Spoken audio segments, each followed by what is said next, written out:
Turn off things that make noise. Well, things that distract me. Lots of things make noise, I guess. But phones would distract me. So we're going to turn off my phone. It says I'm live. I can turn the volume up on this real quick. I should hear some distract me. So we're going to. There we go. Perfect. All right. It works. Welcome to Vlog Thursday 239. More SD-WAN talk, Rack2, and the usual Errata. And yeah, the usual Errata. I don't know where I want to start with this, but let me slide all this on over so I have access to things and make sure. Actually, I didn't check the camera. So this is the camera 1, and then this is going to be camera 2. So all right, cool. It's pulling from the right cameras. It's got to switch to this one right here. Kind of, for those you don't know, I usually sit cross-legged because it is like oddly the most comfortable way for me to sit for long periods of time, which I've been told is bad for me, but whatever. That's a whole different topic. Let's see.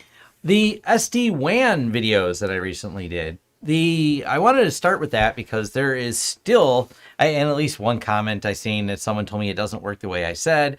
Then another comment from a developer that says it works exactly the way I said, and thank you for explaining it in a very clear and concise way because it is a complex topic.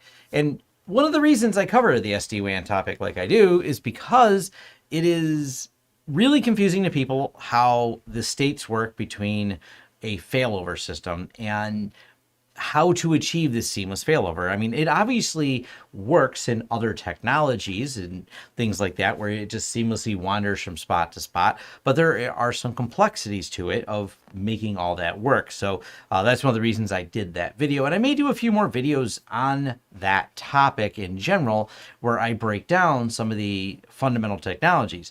One of the reasons we do this is, one, to teach people. Also, it's very helpful from our side because it's a long conversation when someone says, I want this thing, when they want us for consulting or things like that.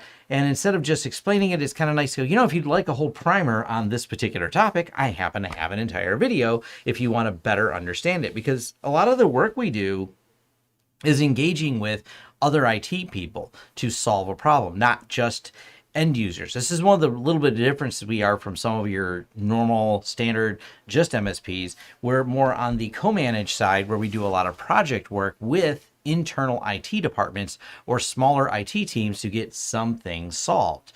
That's one of the reasons why we do some of these more complicated network engineering projects. And it's not that they aren't good at doing them or anything else as much as it is they don't do these projects particularly often. So they hire contractors, us, outside help to help them along with a project that they have less experience with because maybe they're more experienced on supporting some other line of business applications and things like that.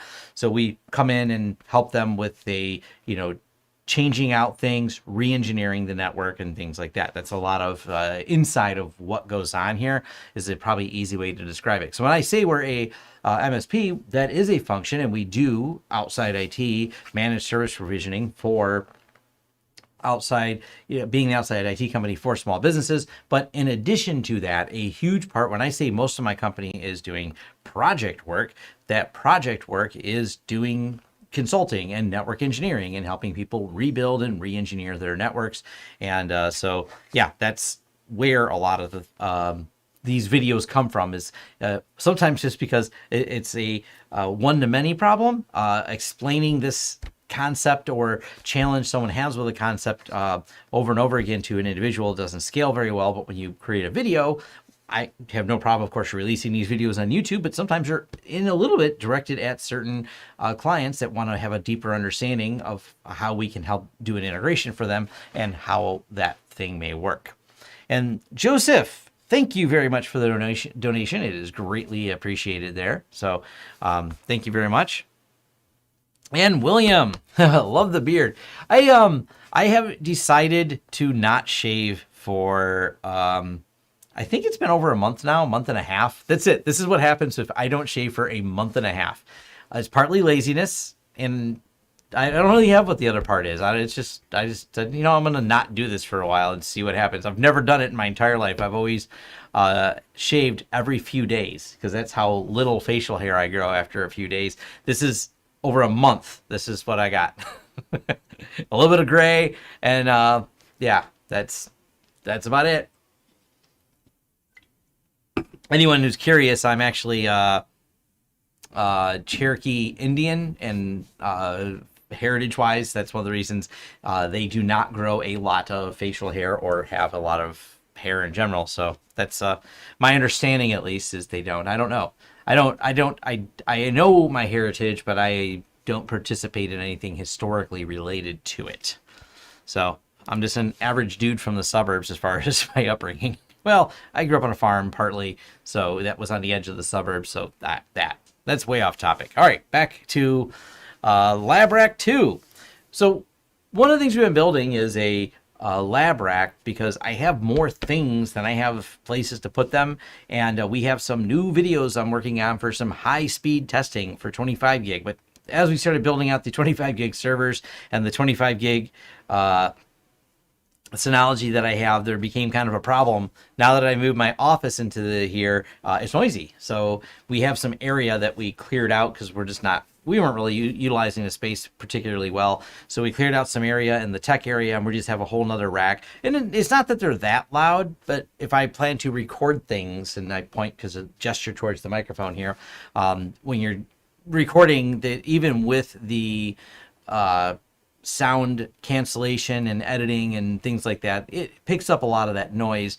So you reduce the overall quality of the audio. And I actually am someone who really likes silence. When I'm not working, I work in sometimes I'll have some tempo of some music maybe in the background. That's kind of hit and miss, but many times I like absolute silence and no noise at all. So, not having any noise is kind of the reason for building that. But we ran some fiber, got some 25 gig adapters, and I've talked about these before. So these are the ones we're actually going to be using. I've talked about using DAC, so this is part of the reason I did some of those DAC videos. Everything's kind of an iteration. If you follow like a timeline on my channel of what Tom's producing, it's probably because he's building something or working with a project for a client. There's going to be we just want to bid for a very large storage server project, and hey, thank you. It came from YouTube, although it is a local project, local to this, within half an hour roughly of our building here with 45 minutes, whatever.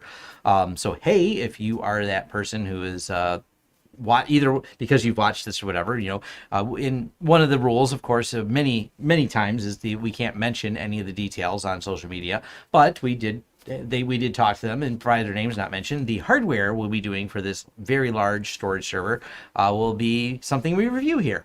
Now, we don't always get to review the storage servers because they don't pass through here. We'll buy something and we have it direct sent to the client because we can remotely configure it. So a base configuration to get things loaded will be done, and then remotely we finish everything. We knock it out. We go ahead and load and do all the configurations and do the integration to their network. So we don't always have the hardware passing through here. This is kind of exciting because they're a local client and the hardware will be passing through here. So we get to actually put our hands on it. Now, we do, on many times, I've had a few photos I post on Twitter. We still build out networks like of UniFi systems and things like that we've pre-set up for clients, then we'll label, box up, and ship. We still do that type of work, but with storage servers are really heavy, shipping is heavy, and you want to be very careful when you're shipping 60 hard drives for a system. So you don't really, if you can avoid shipping that twice, life is a lot better. It's obviously a lot less to plug in. There's just a couple cables that get plugged into it, so there's not a lot to do. All of the labor in those, once you've installed 60 hard drives, is the configuration and integration into their network, and it doesn't really require it to be on-prem here for us to do that. So that's how that part there will be handled. Anyways, I'm slightly distracted because I have some hard times about 5 o'clock that I got to get out of here, as I do have things to do today. It has been a super busy day and some stupid problems, which I'm wondering if I can even show. It's not that this isn't client problems. These are problems related to Windows Server being broken that I'm really not sure what broke on it. And so we have some upcoming videos I'm working on that it's going to be how to take over and hack some Windows Server stuff. And the Windows Server is very much not cooperating. And I wanted to try and do it myself, and I can now confirm with you that I am not good at Windows Server 2019 and getting all the server domain roles set up because I have clearly broke something and I don't know what. So, yes. Oh, I was wondering if anyone would say something about the shirt. This is something kind of fun. Is I have been a long time subscriber to the 2600 books, and long time but not recent subscriber. Somewhere along the way, I don't remember exactly what year it was, I did stop the subscription. Probably it was a number of years ago, but I still have a pretty massive, I'm looking because it's up above me on a shelf, collection of all the books.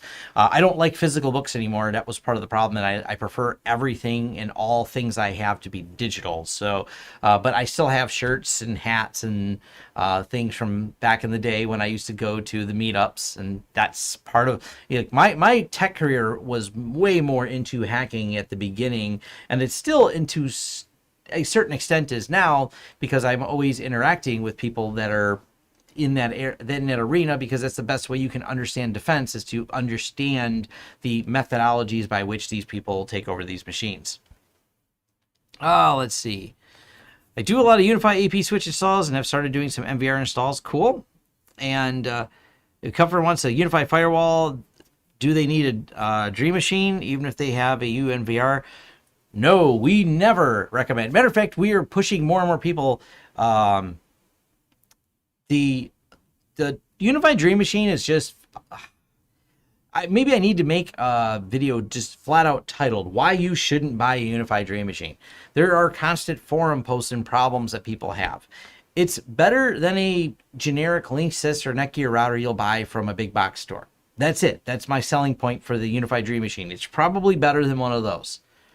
But that's it. That's the best I can tell you. The moment you need VPN and things like that, and someone said, well, you can always set up a third-party VPN server behind it. I'm like, that seems, for the price point they're charging for that, it seems like you should get VPN well done, or have some type of failover, or just have a better system for it. So yeah, I don't know.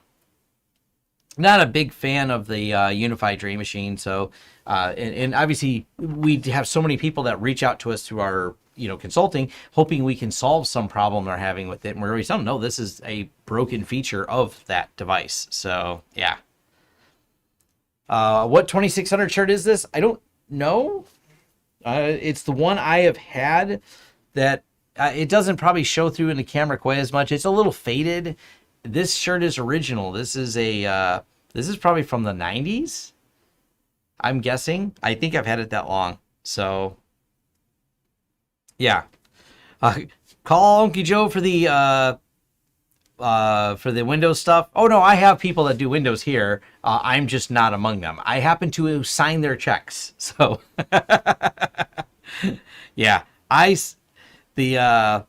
yes, I sign the checks, but no, I don't actually do any of the Windows support stuff. I could probably. Oh, actually, hey, one of my staff figured it out.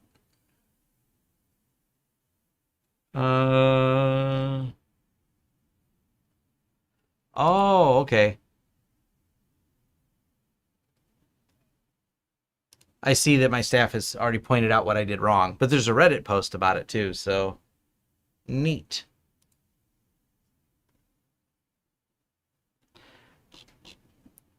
Actually, we'll share with the class what I'm actually seeing and reading here.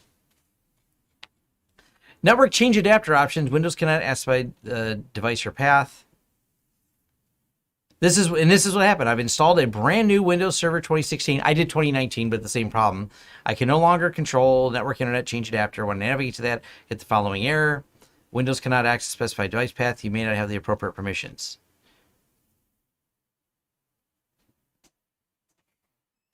Huh. Interesting. So there's actually, this is the problem I'm experiencing, this exact error right there. Okay. So it isn't me. It's more stupid Microsoft problems. Yep. No shock there. No shock here at all that Microsoft is still making garbage. And doesn't care because they don't have a reason not to make garbage. That's actually the real problem. So if you follow me on, I don't know if I posted on Twitter because it was too long, but I posted on LinkedIn not that long ago, kind of a overall feeling of Microsoft and some of their issues. And let me see. You need a shirt that says I don't do Windows. Yeah. Are you? My son is in here. Hi, Marcus. Are we hiring right now? No, we are not hiring at the moment.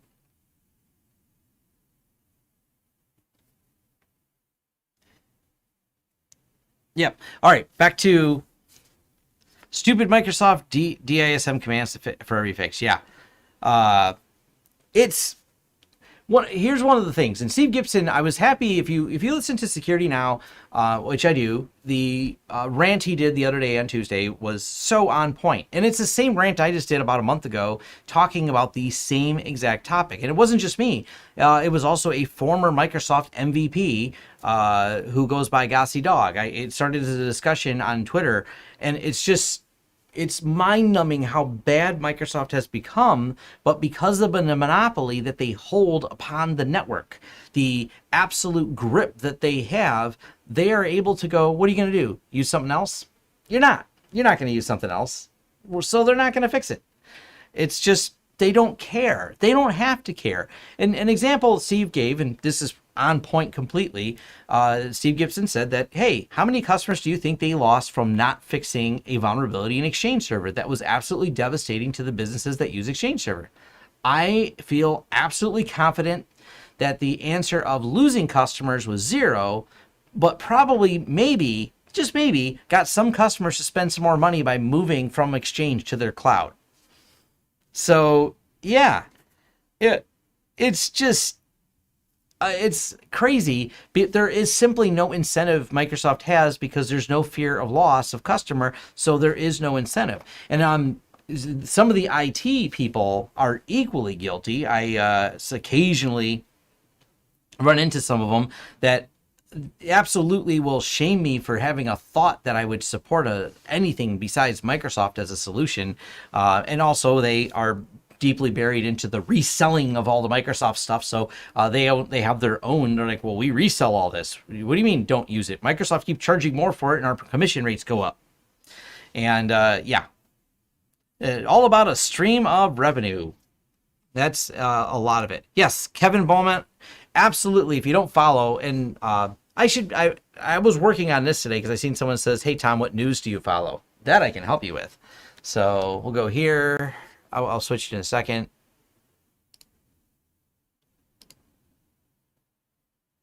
Here we go. I need to make a Twitter list as well, but I think I can drop this into the chat, but it's easy to find on my forums. I'll tweet it out later today. Follow me on Twitter. I gotta remember which camera I'm looking at. It says camera. Anyways, over here is a list. And I should probably make a Twitter list of all the people I follow on Twitter. But this is some of the podcasts I listen to. And there's more. I need to add to the list of podcasts. Oh, I do have, yeah, actually I have some of the Twitter lists in here as well. Davin Sorbandy, Troy Hunt, Swift on Security, J Street. I got to add Gossy Dog. It's kind of hard because I do these as like my Twitter followers. They're just in my feed, so I don't really think as much about who I follow. But here's some of the news sites that I have. So there's quite a few of them in here. I've also done this for people. This is updated list, but this is technically a live list all the time. If you want to know what tech Tom follows, I made my multi-Reddit public. And what this allows me to do is these are some of the different things, but this may change. These lists over here of what Reddits I follow may change. So if you actually just bookmark this, you can follow what I follow on Reddit, for example. And so hopefully, yeah. What Linux distro for my daily driver is still Pop! OS. But yeah, it's just this is all the different things I follow on a pretty regular basis. This is also, someone asked me about, how do you discover all these new tools or have some of these insights? This is my sports. Like, some people like to go and watch sports. I don't. This is what I'm doing all the time. I sit and read. When someone sees me playing on the phone, I'm not actually playing. I don't really play any games, but once in a while, I'm reading through all of these things. I have Reddit on here. I'm going and reading discussions and talking with people. I'm on Twitter all the time. Well, not all the time, but if you looked at my Twitter feed, there's going to be probably Cory Doctorow, huge Cory Doctorow, Ian Coldwater, Brian Krebs, VX Underground. It's a ton of InfoSec stuff that's in here. You know what I mean? There's random things. Recently, John Jackson, if you haven't followed him, pretty funny. Pen tester and meme poster. John is, he's got some great memes he posts. So, I like posting a lot of memes too. So this is, oh, okay, that's clever. I mean, come on, TrueNAS scale. I'm putting this over in we have our own memes that we have internally. New TrueNAS scale. We have our own internal meme feed. This had to go in there, so I'm retweeting this one. I am disappointed that my staff didn't do this first, so. But I mean, these are all the things you do. You go through, and I follow lots of these people. Tons of them are InfoSec. So hopefully that helps clear up where does Tom randomly run across all these things and things like that. So Marcus says a live stream of revenue. Memes. Yes, memes. I never use Mac OS on a regular basis.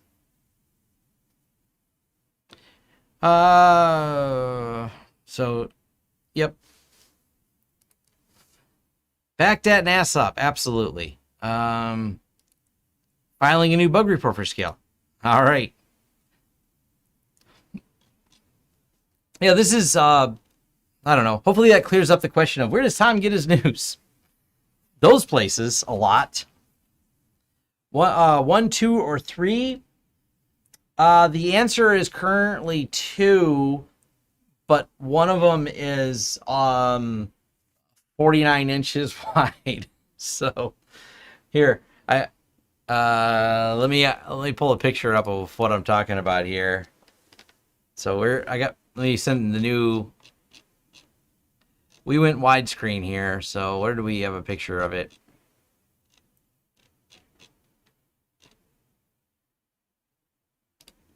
There we go. I'm sitting in the chair right now, so I have 2 monitors, but one of them's 49 inches wide. So, yeah, there's give you an idea of what it looks like. So, do you count that as 2 monitors? I don't know. It's equivalently, yeah, you gotta. I can look at this section. I can look at this section. So yeah, that's kind of neat. So yes, no, the same as Jay's. When I bought it, Jay didn't have it. Jay had a Samsung. After I bought it, Jay came and seen it, and now Jay has this one. So Jay decided he didn't like it. So Jay did have the same one as me. Now, or did have a different one, and I ended up buying this one. And after I bought it, Jay went and bought one. So now me and Jay have the same. I used to have a triple monitor setup, so I don't think the curve is enough. I like the curve. I would have actually preferred to have more curve. So I was like, oh, it seems weird that it's curved, but after you start using it, you realize you're further away from certain sections. It's not bad because it's curved, but some of them have a little bit deeper of a curve, and I can kind of understand it. That might make sense. What model is it? That's a good question. I know that answer, and it shouldn't be. It is a AOC 49-inch monitor. I know we can find it at Micro Center. That's where I got it from, was Micro Center. So microcenter.com, AOC 49-inch. They only make one model like this. That one. So there's the exact part number for anyone wanting to know. It's an AOC AG493UCX.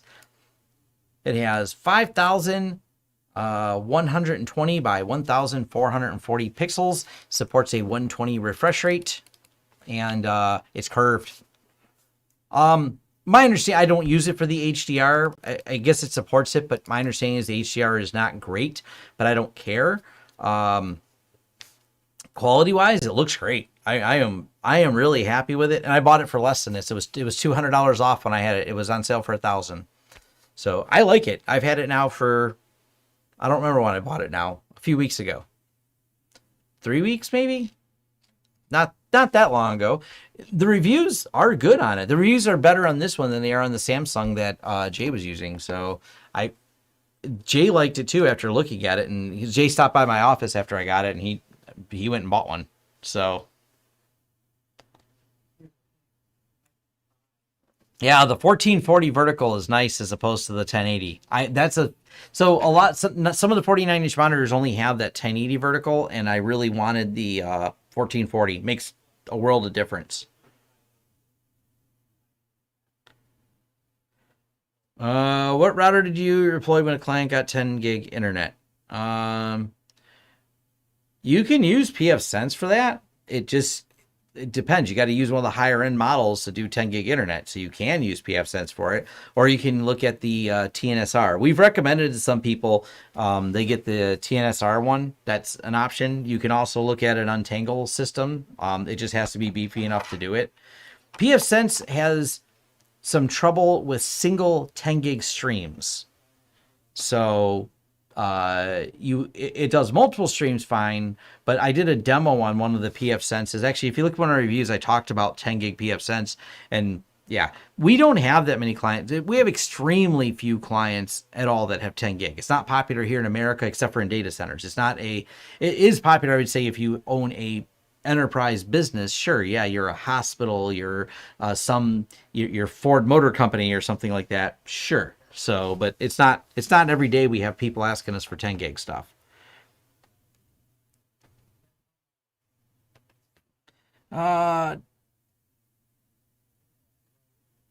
Speed is more dependent on hardware than software. Not exactly. I say that because there's some kernel problems with BSD that create bottlenecks in pfSense. The TNSR has no problems on the same exact hardware from Netgate doing 10 gig, and it will have more problems. They have some speed comparison. The Linux kernel has been better optimized for really high speed things that the BSD people are lagging behind. So that's it's really just a kernel issue and getting more developers in the BSD world to update to modern things. So, matter of fact, I'm working on, eventually I want to do a video with Michael Lucas talking about some of the history of BSD. One of the challenges that the BSD kernel has had is doing it first and then Linux doing it better. And the BSD kernel is going, but we were here first, but we stopped developing it to make it better. And then Linux caught up and passed us. And for example, containerization and the concepts were, if I'm not mistaken, much earlier adopted into the BSD kernel as the jail system before the Linux container systems were. But obviously, we know which one won out. I mean, jail still exists, and IO Cage is nice as it's built into TrueNAS with BSD, but it's not the popular container platform that you see with Linux. The Linux container platform, and there's a few different methodologies, are much more popular.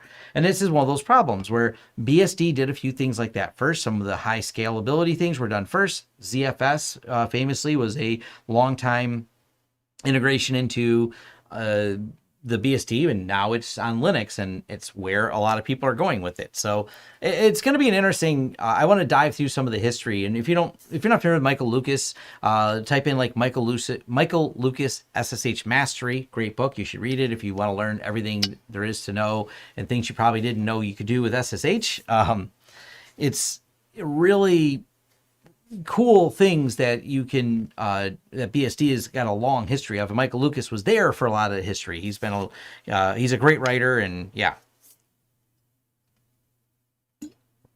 Linux has many more developers, and that's actually one of the things that I want to bring up, Michael Lucas. I mean, there's obviously the ecosystems you create and the environments you create will determine people following your project. There's a lot of nuance to that, and if you can't get people on board and helping you develop, then what are you going to do? You know what I mean? You're very limited based on the type of community you can build around something. If you can't build a community around it, you can't get people to engage with your project for whatever reasons, you are not going to get that project to go forward very fast. So yeah, the TNSR does not have and I want to say it's called Tensor. I'm a hard time saying it. I think they should put it like a phonetic pronouncing next to it, but I think it's called Tensor, and that's from Netgate. But the reason for it in Netgate is hedging their bets as far as that goes. They know pfSense is going to be popular for a long time, but they know the data center people that need 10 gig or faster connections can't use it as well. It'll work, but it may not be the ideal situation. So they now want to make sure they're covering that product, because pfSense is wildly popular in the data center.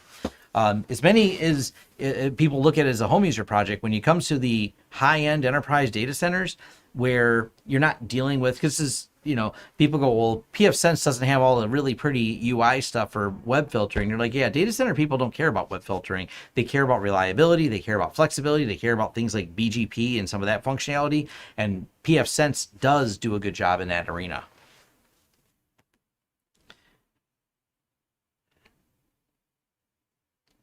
When TrueNAS Scale comes out, would I switch over? Eventually, yeah, data centers are using BIOS. That's true too. Once again, BIOS is Linux based, and BIOS is another popular one in there. And this is just the pfSense people understanding that they have to have something that fits the markets that they serve. It's not that and someone said when they released it like a few years ago, oh no, this is the end of pfSense. No, it's not. It's a different product. It's just like BIOS. BIOS exists. And it's not the end of all other routers because BIOS is the best Linux open source one. No, BIOS fits a niche. So if you're using it, you're probably happy with it because it fits a lot of people's niches, but it's not necessarily for everyone. And yeah, that's why there's a multitude of products and a multitude of solutions for things. Now, one thing to note when it comes to BSD, people saying it's dead, it's got not soon. It would take a number of years before it would be dead. Part of that's because the two biggest projects that I can name, and one big user, of course, is Netflix. Netflix is one of the biggest users. Mac, loosely, someone will say Mac's based on BSD. Loosely, there's definitely a relationship, but it's not. I don't think Mac is absolutely dependent on everything happening in the BSD where all this. I don't think they have so many other dependencies that they write to add into it. But yes, Mac is BSD based, so we'll throw it out there as a project. But essentially, your TrueNAS and pfSense are your two huge projects that are based on BSD. So TrueNAS isn't abandoning BSD. BSD is very reliable. It has a lot of features. There's a ton of integration. It's not like there's going to be enterprises, especially when they buy 5-year support plans on these servers, dropping any of their BSD support plans to reload that system with TrueNAS Scale. It's going to take a while to build TrueNAS Scale to be the same high-end failover system that IX Systems offers. It's something they're working towards, but it's not something you can even buy today. And if you're still buying today, and hey, we're a reseller, we know we're selling them today, and people who want to buy a 3-year support contract, it means from today, at least 3 more years of support and updates is going to be in there.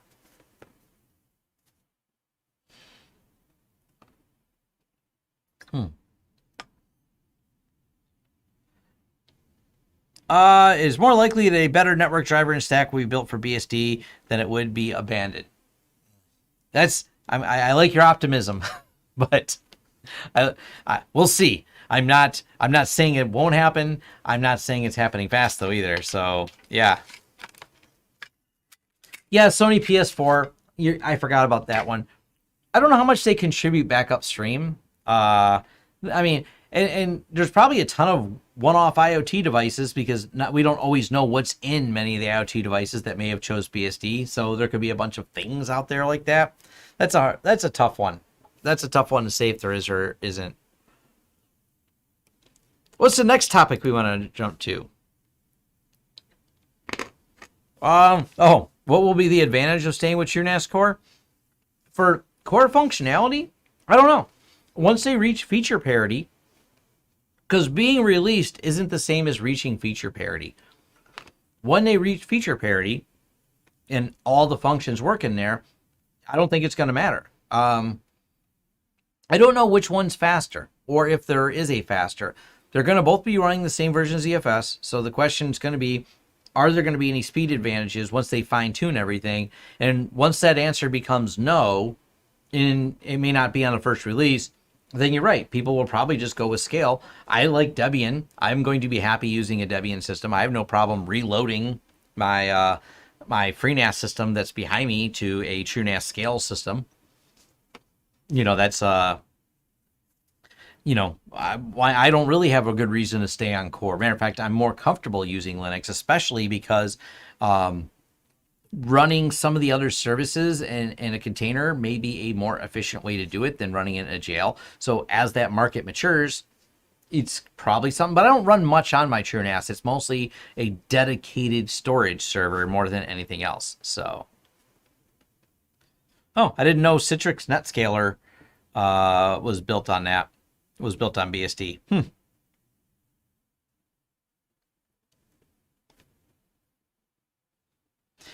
Well, the VMs are better on scale than on core, as you said there. I don't think that was a high bar to set. I've never done a video on virtual machines inside of TrueNAS because I never found them to work very well. So, that, like I said, that's not a the threshold of that. It wasn't too difficult to get the VMs working there. So, yeah. So I wouldn't measure it just by the VMs. What was the other thing we wanted to play with or look at here? I've covered some of my new stuff, which also I'm going to work on talking a little bit more about that. So there's one documenting my news. One of the other things too I try to do all the time is going to be making sure I have all the sources of where I have everything. Someone said not a lot of YouTubers do that, which I find interesting. To me, it's kind of like a journalism thing. Like you say where all your sources are. I'm not calling myself a journalist per se, but when I do have sources for where further reading is or documentation or, some product links to dive into, I try to leave a lot in there. So the further reading, I've been trying to do a more thorough job on my write-ups on those. And I'm just kind of thinking about of a process and talking about that. That's one of those things that I agree. I don't like when someone doesn't have the sources so I can understand better. I'm a reader more so than I'm a YouTube watcher. So I sometimes will start watching a video and go, do they have this? Oh, cool. Here's a white paper. That's what I want. So I can dive deeper into it.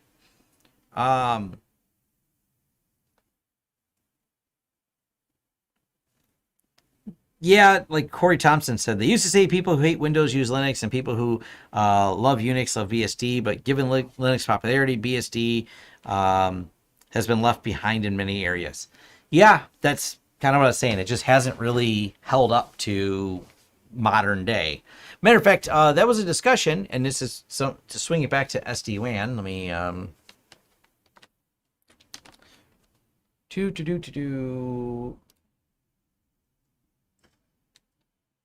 where's that at?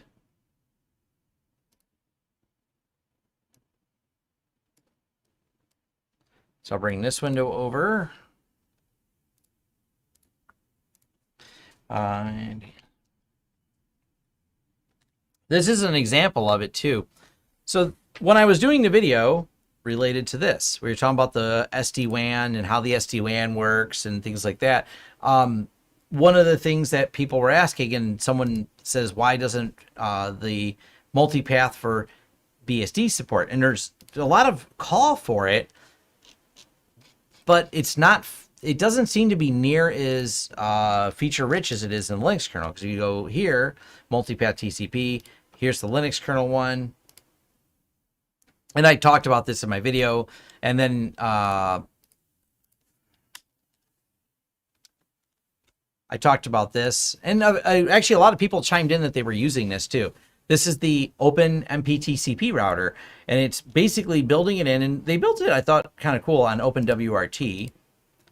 I don't really plan on doing a video on this, so it's far off of anything. If I ever did a video, it's not going to be anytime soon, because I don't use this. But I get people who want to use this for some bonding issues. But one of the problems, of course, with it being a self-hosted type of service is the way you set it up. But it's actually really cool. They got some cool build scripts, and people told me it's actually relatively easy to set up.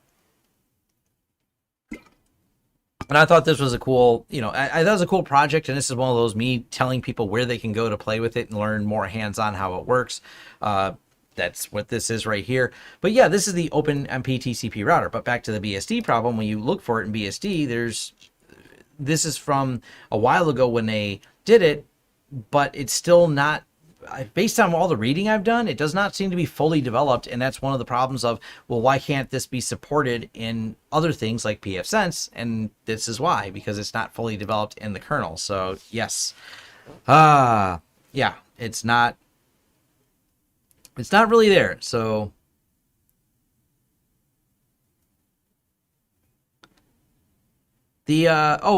someone asked, I'm almost positive, someone called me out on this, I'm wrong, but right now in TrueNAS Scale, they're using KVM. We can Google that. We'll just test Tom's knowledge here.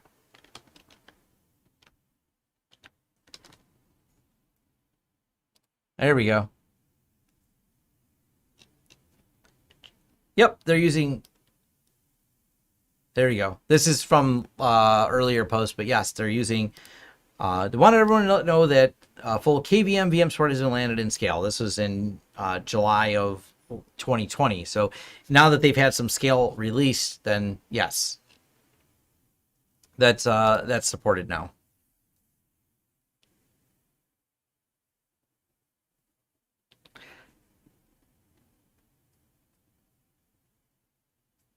Yeah, now will the Steam release? That's a good question here. Will the Steam release cause more people to use Linux? I mean, from a numbers, yes, more people will be on Linux.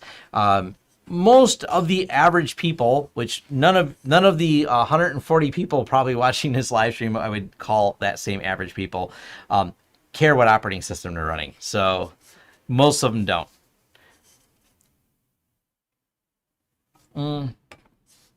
Is there a Linux distro that Teams or Zoom works without too many problems?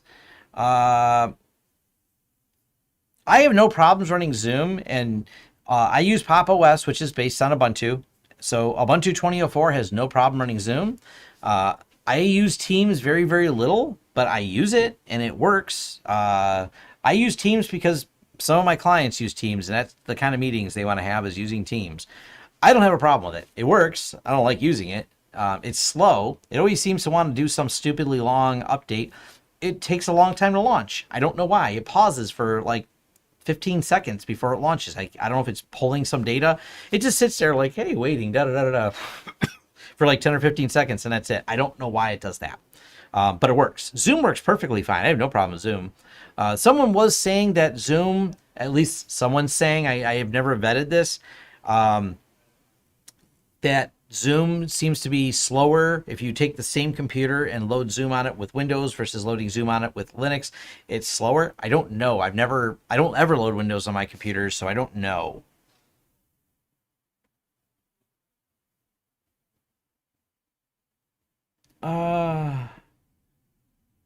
So yeah, Teams is a resource hog, as Chris says. far as I know, that's true. It does, but I've watched people have some real issues. I watched some Teams meetings go really wrong, and they were all using Windows. I'm the only Linux person in there just watching the disaster unravel of Teams not working right. So I'm like, I don't know what's going on here. Teams is broken, and yeah, I don't feel as though it is a well optimized application. That was my impression of watching Teams and watching how slow it is. It works, but I don't know that I call it optimize. Nathan, thank you for the $5 donation. Much appreciated. And yes, 145 people and 48 likes. Let's bash on that like button. Matter of fact, do I have a sticker that says that somewhere? I have a sticker that says bash like button, but I don't have it handy. I know where it is, but it's out of reach. Yeah, you can run Jitsi Meet for the self-hosted open source feels if it makes you happy. It's just I have to use what the clients are using if I want to engage and interact with them. That's life. Same reason we use G Suite. It's the way you do it. There's the other thing you need to divide. One of the things that I actually do, I will admit, Teams runs better in a browser than it does as a dedicated Linux app. So there's that. I would say the Linux app seems slower than the browser. Whatever.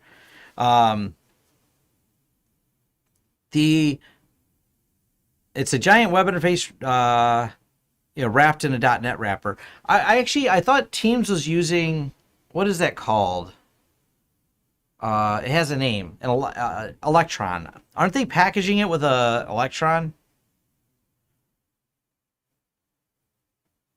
Anyways, because a lot of tools get packaged as Electron apps because they can package everything in there. But either way, there's also one of those things that someone complained and made some comment that I'm using Google Chrome, which I'm like,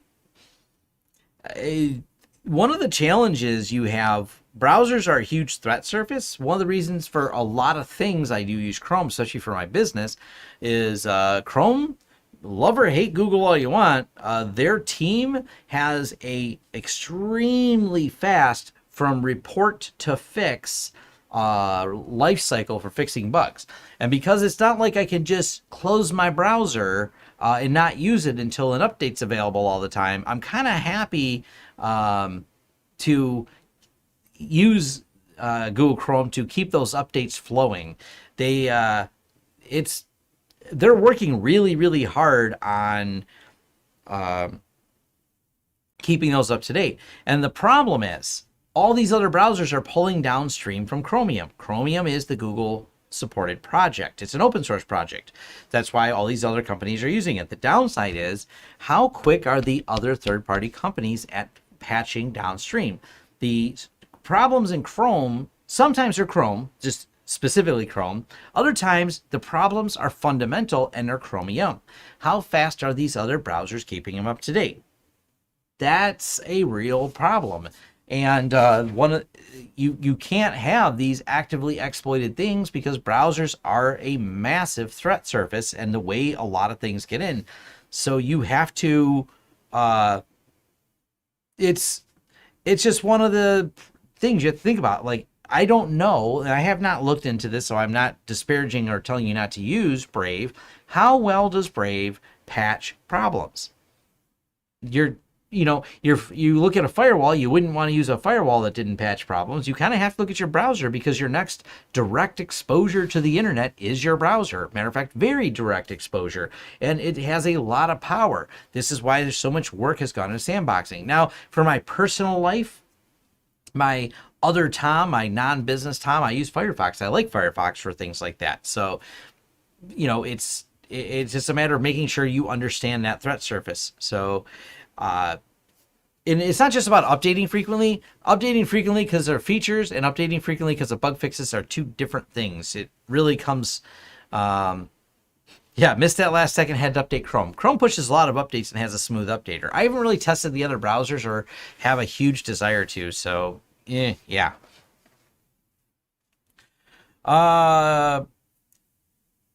So back to, fair enough question. If MSN try to force Office and chat, yeah, they're. I'm not a fan of the way they're forcing everything there.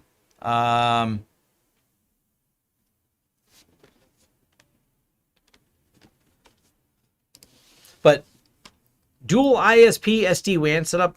So whether you're running it here or here, and we talked about the, where'd it go? What runs on the VPS? There's, well, I should switch to that camera. There we go. What runs on the VPS here for multipath? Read through all this. They break it all down. There are two pieces. There is the router part and the virtual private server part. It's a Linux router, essentially. That's what's running on here. A Linux router with the tools enabled to reassemble the packets. They get disassembled here between multiple connections and reassembled here to act as your public IP address. So yes, this is a popular solution. It's software running. It's Linux running on here and Linux running on here, and that's what's working to get this. This is the basically based on the Linux multipath TCP. So that's what that is there. And this was from my SD-WAN videos that I did the other day. All right, let's see.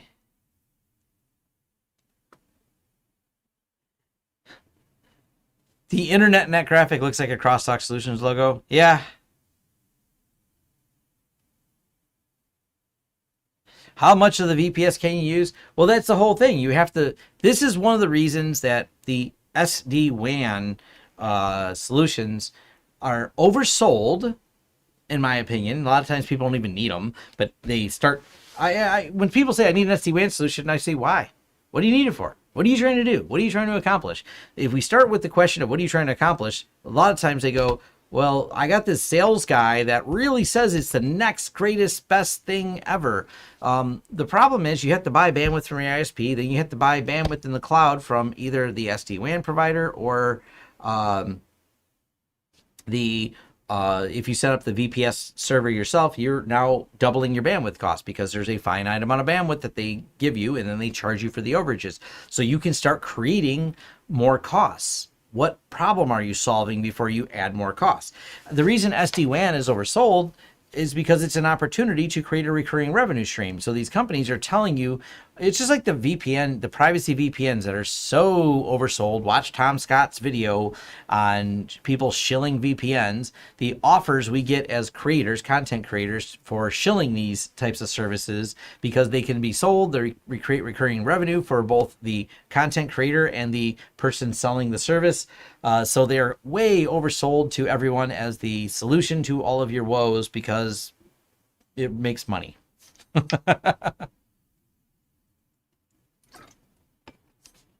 Let's see. Yeah, step one, identify use case. No, step one, identify sales opportunity. That's that's what marketing does. Step one, identify sales opportunity. What can we sell this person? And also, what can we sell them not once, but on a recurring subscription? And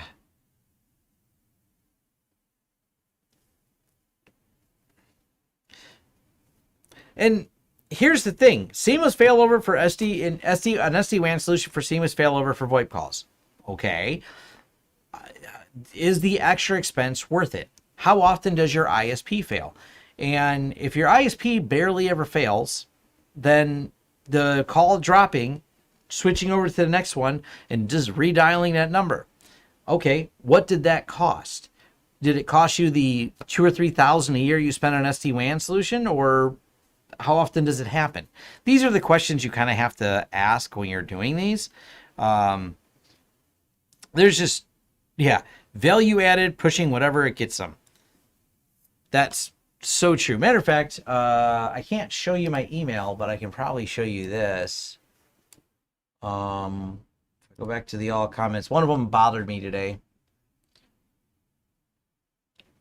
It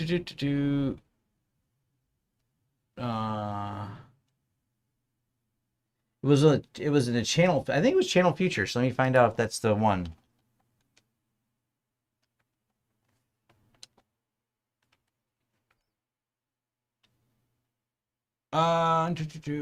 New webinar.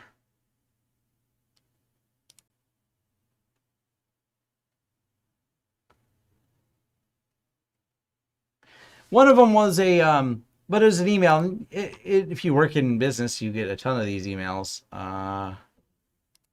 Is it called Channel Futures?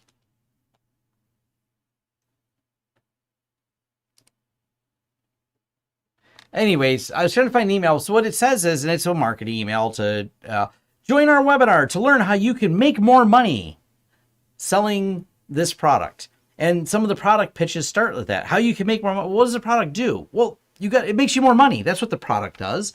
And that's kind of an annoying thing. It's kind of the sales pitch is all about how this product makes more money because you can charge more for your clients. How to make more money with cybersecurity. How to make better security would be something that interests me, but they always start with how to make more money, which attracts more people in, maybe not the right people, into the technical space, because why are we here? Well, I have this product that can make me more money, but will it actually secure your clients? But it makes more money. So it's just, yeah. That's and not to mention some of the SD-WAN stuff, sometimes itself, as you add complexity, you added more things. What if the SD-WAN data center doesn't fail over properly? Your voice call still dropped and you paid a lot of money for that. Yeah. So it's there's so much into it. I don't know.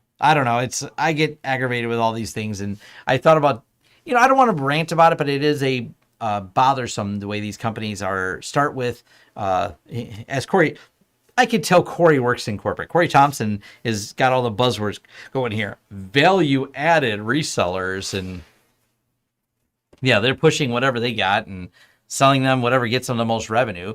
Matter of fact, when I said, someone said, what do I recommend for secure text messages? I said, I really recommend using Signal.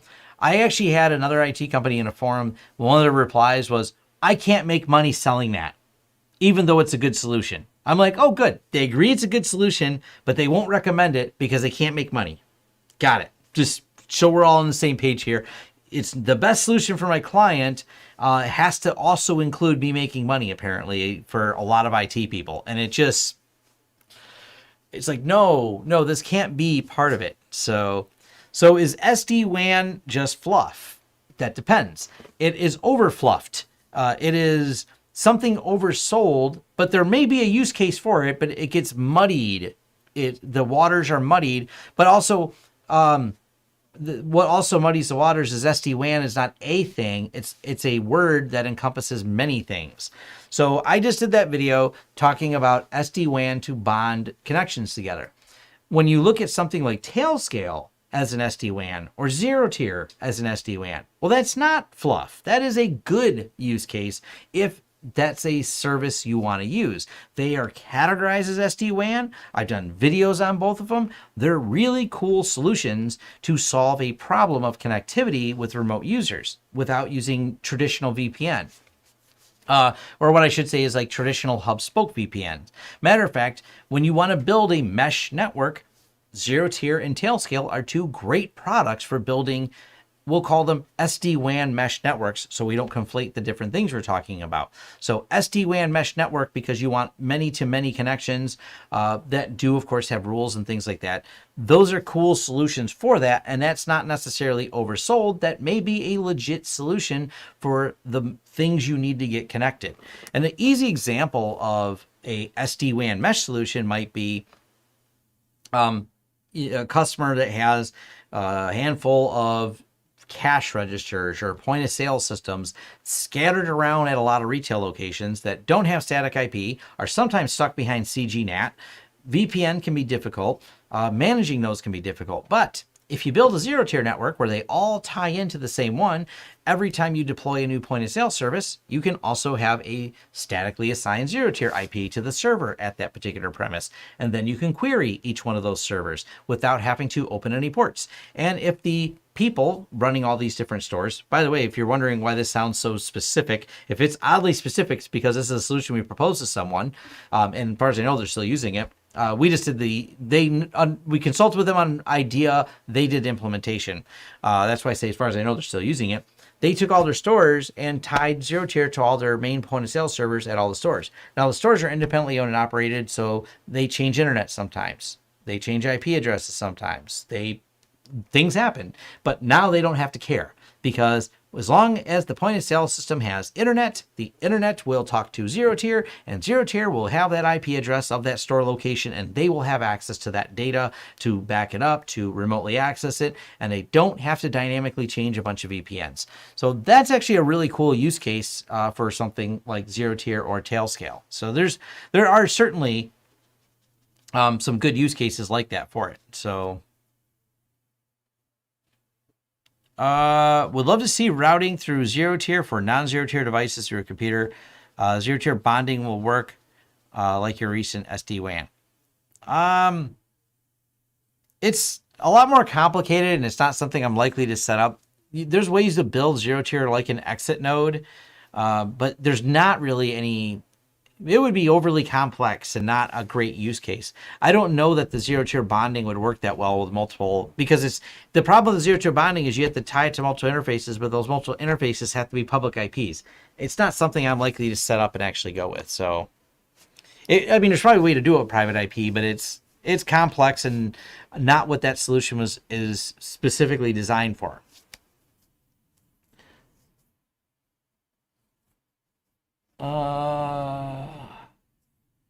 Yeah, well, lots of snares with the SD-WAN bonding products is, yeah, they're black box. So that's true too.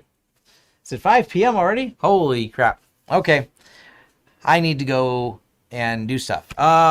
Fun things though. We'll talk about something stupid. Well, not stupid, but maybe. I don't know. I did do this I'll share some Errata real quick for people that. So I was out and about riding my Tesla, and we went to a Tesla meetup. And I just bring this up because this is something funny. So this is at the M1 concourse. A lot of Tesla people's there, and it's a race course. But what was funny is we did a parade around the whole racetrack area. It was the quietest to have, like, I don't know, it goes around the building. There was like 60 or 70 Teslas there. But I really laughed thinking about this. And Phil, as you know, I'm a Tesla enthusiast. I own one. It was hysterical. And the other race people there who had loud, fast, high-performance cars with loud exhaust, like a guy in a Viper, it was fun to see them stare at us and go, this is the quietest parade of fast cars ever. And we got going a couple times relatively fast, but it really amused me quite a bit to see that. I didn't really make any video of it, but it would have been a silent film. But it was still, it was pretty novel. So that's my last. I like to be a little off topic at the end for those last couple things. So it is time. Yes, that was Mike Tyson's Tesla. So yes. Yeah, and my son needs food. I got people over my house that want me to feed them. So that's actually the thing I got to go do. So it's not anything super, super important, but I think people like eating. So I guess that's important. Good news is they won't starve to death. They will live. But let's end on the we'll end on this. Just yeah, that's so this is the Tesla. This is my favorite license plate there. There's a lot of custom license plate, but this particular one made me laugh quite a bit. So we were all laughing. We're like, yeah, that's just yeah. All right. Well, thank you everyone for joining. Thank you for everyone who smashed the like button. Thank you for all 158 of you. And that's slowly why I said I'm leaving, so everyone else is starting to leave. But 88 of you hit the like button. If any of you haven't, hit it before you leave.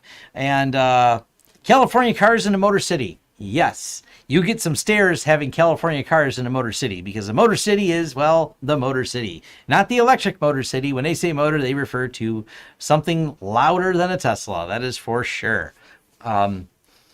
Yeah, that's That's for sure. Also, this weekend, if anyone, I don't know if any of you are local, but you may find me at the Woodward Dream Cruise because that's something I go do. Because I do that's my one hobby. I don't do sports, but I do occasionally play with cars and motorcycles. So thanks everyone for joining, and watch for whatever videos I'm doing next. Hit the forums if you want to have a more engaging discussion about things. That is also for those of you that asked about the news thing. I am actively updating that, and I will have a list of some of the podcasts, and maybe I'll update all my Twitter people that I follow, or just follow me on Twitter. And I retweet all the cool things that they say, and sometimes the funny things. I tweet memes, so that's definitely part of it. So if you like memes, follow me on Twitter. So, all right, and thanks.